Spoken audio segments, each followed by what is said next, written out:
Car Clinic by Mastercard goes to Temple of Lea! Wow, it's always a good time. Wow, it's always a good time. Hello, Titor Philippines! Nandito tayo ngayon sa Temple of Lea, our first stop with my Cebu branch group, no? With my another team na galing sa Manila. And nandito kami ngayon para mag-unwind muna, matingnan yung bagong Temple of Lea kasi last time na pumunta ako dito, marami pang ginagawa. This is my third time na makapunta dito. Pero now, perfect na yung place, wala nang ginagawa masyado, wala lang scaffolding, maganda na yung design niya ngayon. Ang problema lang namin ngayon, maulap yung baba, hindi makikita yung view. Pero syempre, ikot pa rin tayo mamaya para mas makita pa natin. Yung iba natin kasing kasama, first time nilang makarating dito. Alright, so see you guys, ha? Always a good time. Wow, it's always a good time.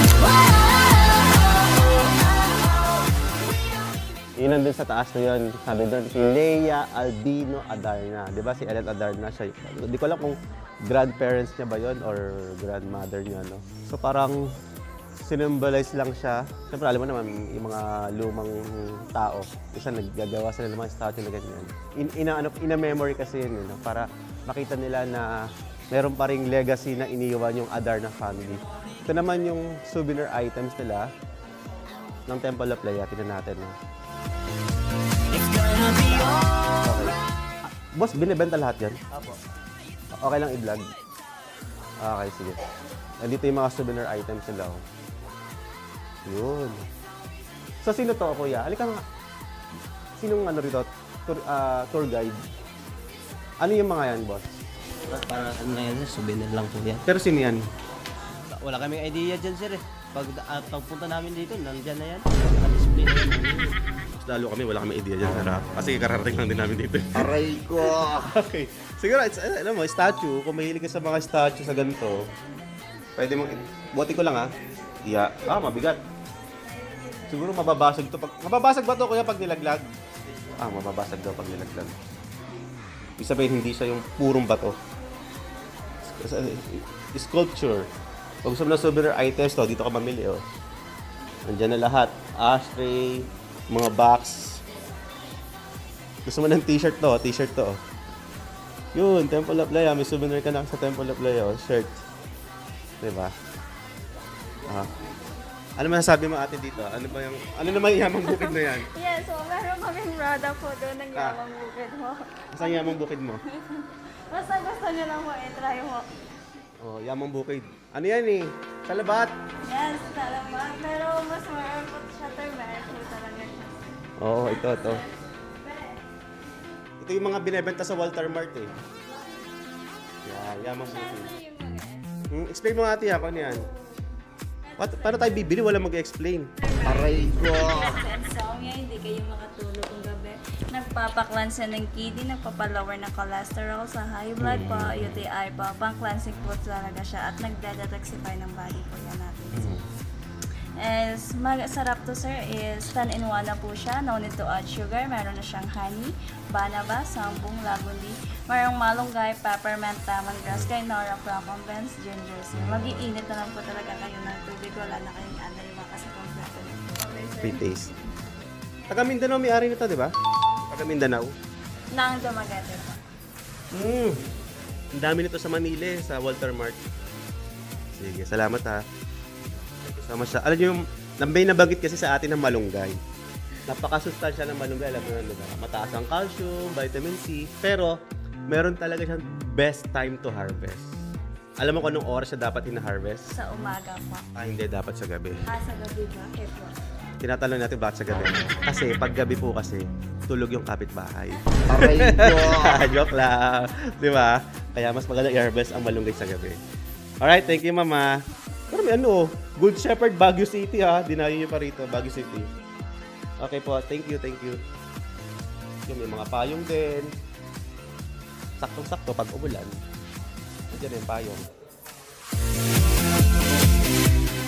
Okay. There are more on statue. Yun, mga lumang gamit.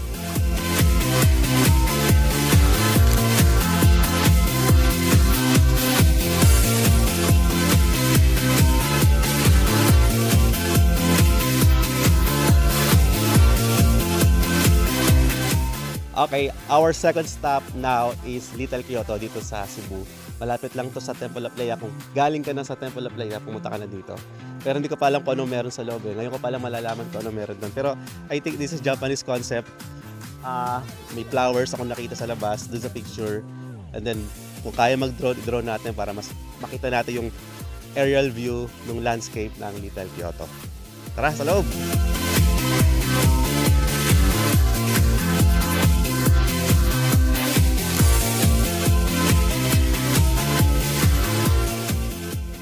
Yan, papasok na tayo sa tinatawag nilang Torii Gate. Ito pala yung Torii Gate ng Japan na tinatawag nila. So, meron dito mga Haichiko, Cafe Nara, Lucky Cat, Moiwa View Deck, Lying Buddha, Guasha Agesha, Sakura Deck, and Kyoto Treats, and Pagoda. Galing oh! Ito pala yung sinasabi nilang Torii Gate. Japanese concept oh. Ganda. Meron din silang restaurant, pero 12 o'clock daw bukas. Hindi na tayo abot sa 12 o'clock kasi 30 minutes lang tayo dito para mas marami pa tayo maikot. Yun, si Haichiko, oh. Galing, oh. Oh, yung mga hindi pa nakakarating ng Japan, oh. So, may Haichiko dito. Pag nasa city ka, makikita mo si Haichiko. Yung istorya nito, yung aso na meron siyang kaibigan.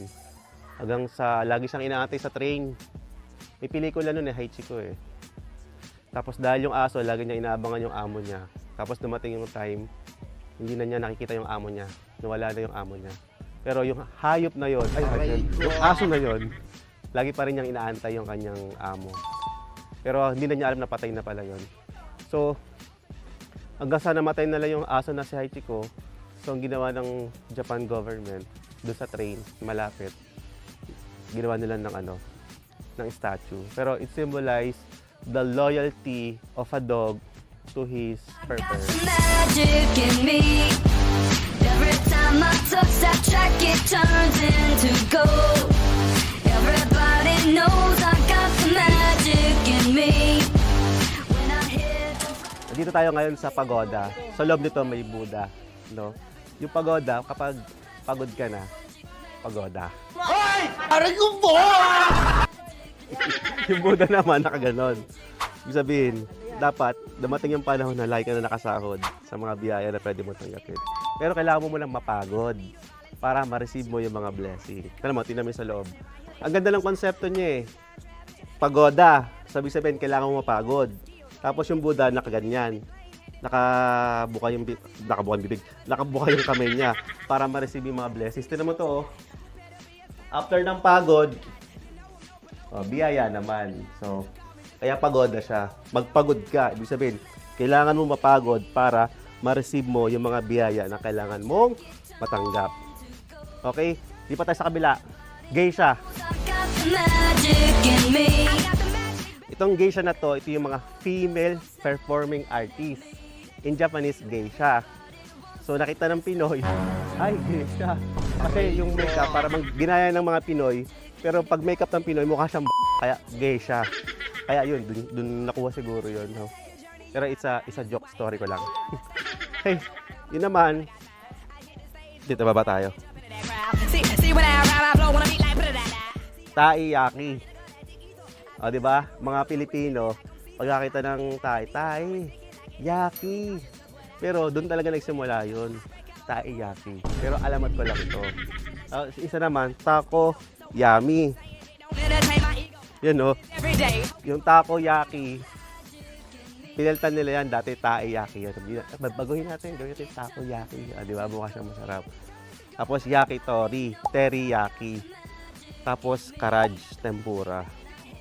Hanggang sa naging takoyaki na lang siya. Oh. Pero joke ko lang to ha, akin lang to. It's a Japanese term, so iba-iba yung ibig sabihin niyan. Siguro yung taiyaki in real food, it's a fish. No, yung yakitori, it's a meat, barbecue. Yung takoyaki, it's a, tingin ko, bacon siya, bacon strips. Yun ang totoo ha, ito yung sinasabi ko totoo. Yung tempura naman, siyempre, that's tempura, it's a hipon. Then teriyaki. Alam mo, teriyaki noodles, teriyaki yung may mga rice. Yun ang totoo nun. Pero, on my assessment on dito, siguro comment ko lang sa lugar, maganda siya. Kasi, na-maximize na yung landscape na pataas. Tapos kada palapag niya, merong mga Japanese concept. Siguro mahilig sa Japan country or Japan vibes yung may-ari nito. Malamang-lamang. Pero hindi lang ako sure kung Filipino or Japanese siya. Galing eh, oh. Magandang pasyalan sa mga gusto makarating ng Japan, walang budget, walang pang visa. Dito kayo pumunta. Pero ako nakarating na ako ng Japan. So parang na-remind ka na sa Japan ka. 'Di ba? May Hachiko, may Sakura.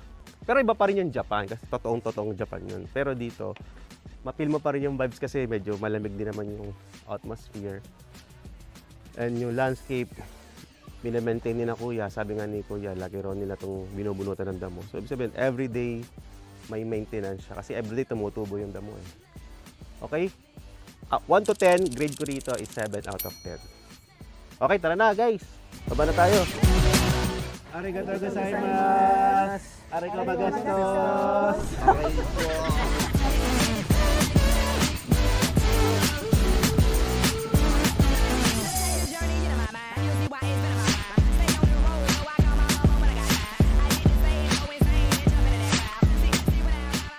Alright, nandito tayo ngayon sa taas. Stop over kami ngayon dito sa Nomads Refuge. Then, kakain muna kami ng lunch. Mamaya pakita namin sa yung lunch namin.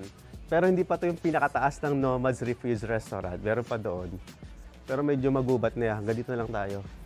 Yung view, para siyang hinating pa ganun, no? Tapos may tubig doon. Hindi ko alam kung lawa ba yun o dagat. Nandun sa dulo eh. Nomads Refuge. Yung mga taong gustong tumambay paggabi, pwede siguro may ilaw naman eh, no? Maganda yung vibes. First time kong pumunta sa ganitong lugar ng Cebu. Kahit ilang beses na ako nakakapunta rito. Siguro it's more than 10 times na ako nagpunta ng Cebu. Pero this is my first time makarating sa medyo bulubundukin ng part ng Cebu. Yung pinakamataas ko na napuntahan yung Temple of Lea. But this time, ibang way para mapuntahan mo yung ibang lugar ng Cebu na bulubundukin, mabundok.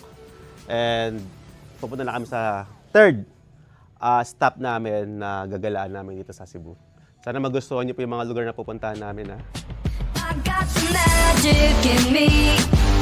Every time I touch that track, it turns into gold. Everybody knows I got the magic in me. So yan, stop over muna kami para mag-lunch kasi ano na rin, is almost 12:30 na rin. So gutom na yung mga kasama natin, so magla-lunch muna. And then yung experience sa first na pinunta namin sa Temple of Lea, grabe, ang taas ng lugar. Yung mga structures, ang ganda, worth it. Para ka nasa ibang bansa talaga. Tapos sa sumunod naman, parang ano yun, para kami nasa Japan, sa Little Tokyo. Ang ganda, grabe, ang taas ng lugar, pero puro siya akyatin, pero worth it. So mamaya, punta naman kami dun sa yung may nakaganong kamay, Sirao. Sirao? Ayun, mapapapicture din kami doon. Alright, kainan muna. So, mao to, gi kami sa Temple of Lea. Nice jud siya dito. Worth it siya bisitahon gyud. And then, naadto sad mi og Little Kyoto. Nice po dito, Japanese vibes. And then, nag-stop over kami dire para mag-lunch. And then, Gora na. Yan lang. So ayan, kwento ko lang kung ano yung nangyari sa amin. So yung first spot namin is yung Temple of Lea. Very parang sa akin kasi na-overwhelm ako sa mga nakikita ko. Like parang sobrang ganda niya. Kasi first time ko magpunta doon. Tapos dun sa second spot namin, yung Little Kyoto, para akong dinala sa Japan. Lalo na dun sa sa Sakura, yun. Parang, ay, princess talaga ang treatment ng tao. Parang ang ganda-ganda doon. Sobrang ganda. Tapos yun ngayon, nag-stop over kami dito sa Nomads Refuge para kumain. And ang sunod namin yung Sirao. Ayun, yung may kamay. Nandun ako. Touch that track, it turns into gold. So guys, nandito kami sa Nomads Refuge for the lunch. Way na to papunta sa Buacan ni Alejandra. Nakadalawang destination. Una is yung Temple of Lea and Little Tokyo. So maganda yung mga view. Enjoy na enjoy kami. Lunch muna guys!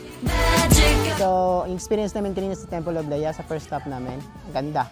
Umuulan pa noon, tapos may fog. Ang ganda tingnan. Tapos ang ganda ng view, ganda ng vibes. Tapos noon, pumunta kami sa Little Kyoto. Yan. So, experience namin yung Japan vibe. May malaking Gundam wing doon. Tsaka kahit ano. Meron pa doon si Hachiko. So, yung loyalty dog. So, maganda yung experience namin doon. Tsaka stopover muna kami dito sa Nomads Refuge para kumain. Lunch. After dito, punta kami ng Sirao, yung malaking kamay. Doon kami itatry namin doon. Mag-capture kami ng magandang picture doon, tsaka video. Yun, mapapa first bite, thank you Lord tayo ngayong lunch. Yung salmon nila malaki. Sabi kasi ni Kuya, for 2 persons lang daw to, hanggang 3. Pero I think, pwede na to sa amin. Kasi marami pa kaming kakainan mamaya. So, ayun, kain muna tayo guys!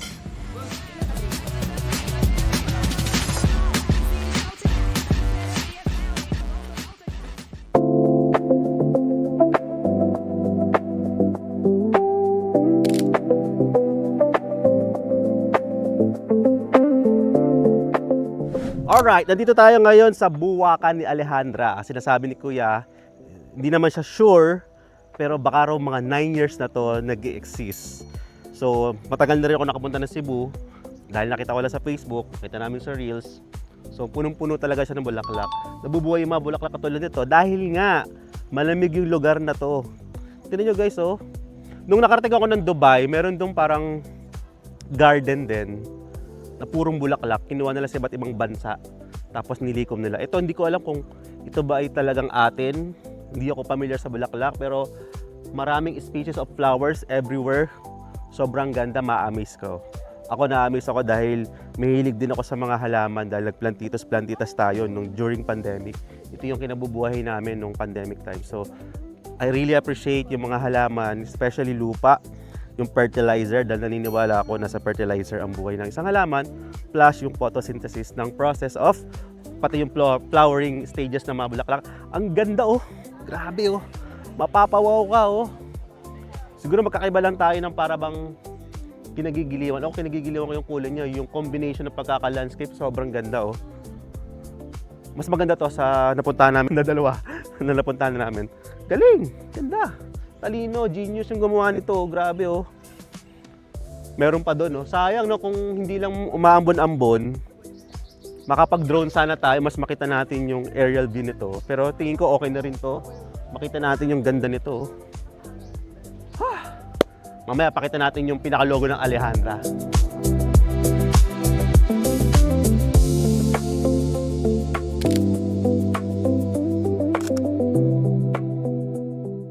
Alright, nandito tayo sa buwakan ni Alejandra, no? So kanina kasi nagtataka ako, bakit ganito yung bulaklak na to? Kasi this is my first time na makita ko siya dito sa Pilipinas. Pero yung ibang bulaklak, kasi nga nakarating na tayo ng Dubai, kasi may garden doon na puro bulaklak din. Parang familiar yung iba doon, yung kasi yung mga red na ganyan. Parang feeling ko hindi siya dito galing. Pero ito may magpapatunay na si Brother Lloyd. Isa siyang, ano ka dito? Hello po, isa po ako sa mga flower attendant ng Buwakan ni Alejandra, where we assist mga guests po, nagpipicture, and we also answer their inquiries. Okay, tanong ko lang, Lloyd. Yes po. Saan galing yung mabulaklak na yan? Ang mga bulaklak po namin sa Buwakan ni Alejandra ay galing sa iba-ibang bansa, iba't ibang bansa. Katulad ng? Tagol ng Papua New Guinea. Wow! From East Asia. Okay. May South America din po, so halo-halo, iba't ibang continents. Dito na siya kinultivate, no? Tama? Opo, so these flowers are horticulturally valuable and has been introduced to the country for quite some time already. But these are all locally produced but not native. Yan po. Okay. Pero ilang taon na to? Kasi sabi ko sa 9 years na rin. Opo, magna 9 years na po siya this September. So we started po last 2017 from a very small strip of land lang po, and we gradually expanded. And we are still expanding. So hopefully in the coming years we will be able to introduce more flowers, perhaps more on the natives. Yeah, to also showcase what we have here in the Philippines. Yun. Ilang hektarya to? 2 hectares po siya, but yung mga natamnan pa ay hindi pa umaabot ng 2 hectares. So there's so much more to look forward. Okay. Pero ibig sabihin, lahat ng bulaklak na makikita namin dito is more on native flowers. May mga locals ba like sampagita, roses? May mga locals naman po pero kukonti. More on the non-native species po talaga na showy flowers. Yun, para may kakaiba naman dun sa lugar na to, no? Something na hindi often nakikita ng mga Pilipino. So ilang oras to mula dun sa city to, ano ba to, Balamban, no? Opo, this is the first barangay of Balamban if you're coming from Cebu City. Ilang oras yun? Approximately 40 to 50 minutes. Yun. Opo, from Cebu City sa JY po ata. Okay. Ganun. Kaya hindi ko natansya kasi nga marami pa kami pinuntan. Nag-Temple of Leia kami, nag-Little Kyoto, and then kumain kami ng lunch. So hindi ko na natansya yung oras niya. No? Thank you so much, Brother Lloyd, Opo, thank for you so introducing the much. flowers. Sige At po. least naliwanagan na-enlighten ng isipan ko na this is not lahat sa atin. No? This is cultivated from other countries like Papua Guinea. Papua New Guinea po. Oo, yung Papua New mga Guinea. pink na nakita niyo Oo. earlier. Okay, May thank you ibang so much. kanto. Thank you. Thank you po. Mag-ikot lang kami ha. Sure po, Okay, take your time. Okay. So, kung ano yung nakikita nyo ngayon, hindi pa to yung pinaka-highlights daw sabi ni Brother Lloyd. Meron pa doon itong pababa and they're planning to expand pa. Ito yung maganda. Magaling, genius yung may-ari nito. Pero dahil umuulan lang, medyo madulas yung sahig. Kasi nga may rainbow eh. Oh, kaya laging umuulan dito. Nilagyan nila ng rainbow eh. Ayan, no? Para tayo nasa Simingjin. Simingjin ba yun? Na pedestrian. Oh. Alright.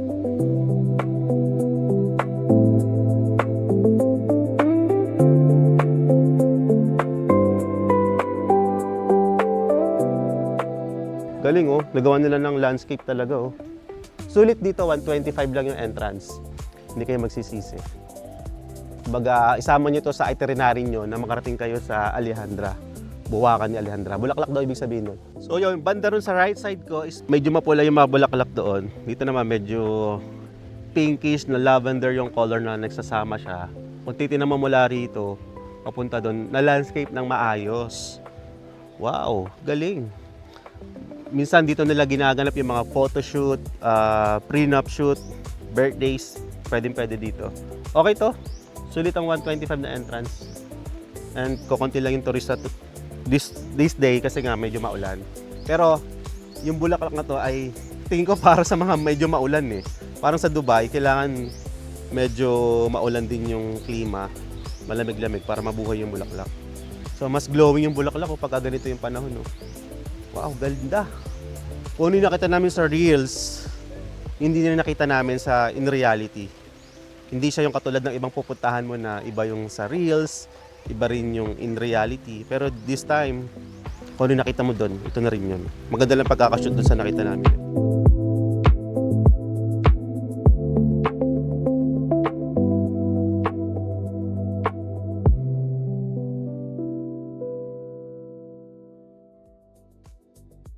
Sobrang lakas talaga ng ulan kaya sumilong muna kami kasama ang Cebu team. Kasama namin dito si Vincent Smile, isa sa mga flower attendant ng Bukawan ni Alejandra. Siya rin ang nag-tour sa amin at tumulong mag-video habang nag-ikot kami dito. Habang naghihintay na humina ang ulan, pagkakataon na rin para ma-experience niya mismo ang titar. You feel good? Yes, thank you so much. Ang gaan ng makiramdam ko na naago na ako na bone sitter na Bon setting. yeah, bone sitting. Salamat po na marami. Okay. po, Welcome. Master. Punta ka sa klinika Sige po. kasi meron doon dinadaing si Sir dito sa likod. Oo. Okay. Sige po. Salamat. God bless.